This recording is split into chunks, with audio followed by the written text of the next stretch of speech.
তো গাইস, রঘুর থাবা জমের বাবা লড়াই কিন্তু পুরোপুরি জমে উঠেছে রঘু ডাকাত ভার্সেস রক্তবীজের। যদিও আমরা জানি এখনো পর্যন্ত রক্তবীজ 24 ঘন্টায় 12,000-এর মতো টিকিট সেল করছে, কিন্তু রঘু ডাকাত তো কোনো অংশে কম নেই।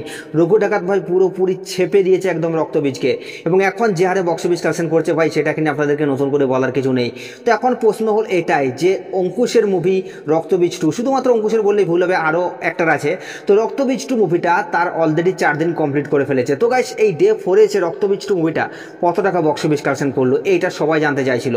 তো গাইস, আপনাদেরকে আমি জানিয়ে দিই, রক্তবীজ 2 মুভিটা তার ডে 4 এসে বক্স অফিস কালেকশন করছে 43 লক্ষ টাকার মতো, এবং টোটাল 4 দিনে মুভিটা গ্রস বক্স অফিস কালেকশন করছে 2,04,00,000 টাকা।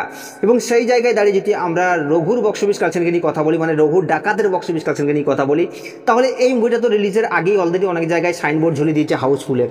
তো এখন হলো যে মুভিটা ওয়েস্ট বেঙ্গল থেকে তার ডে 4 এসে বক্স অফিস কালেকশন করছে ভাই রে ভাই, ডে 4 পুরোপুরি বক্স অফিসে আগুন লাগিয়ে দিয়েছে। এই মুভিটা তার ডে 4 এসে বক্স অফিস কালেকশন করেছে ভাই 1,35,00,000 টাকা, এবং টোটাল 4 দিনে মুভিটা গ্রস বক্স অফিস কালেকশন করেছে 4,67,00,000 টাকা। তো গাইস, এই মুভিটার বক্স অফিস কালেকশন নিয়ে আপনাদের কি মতামত নিজের কমেন্টে অবশ্যই জানাবেন, আর সাবস্ক্রাইব করে দাও নেক্সট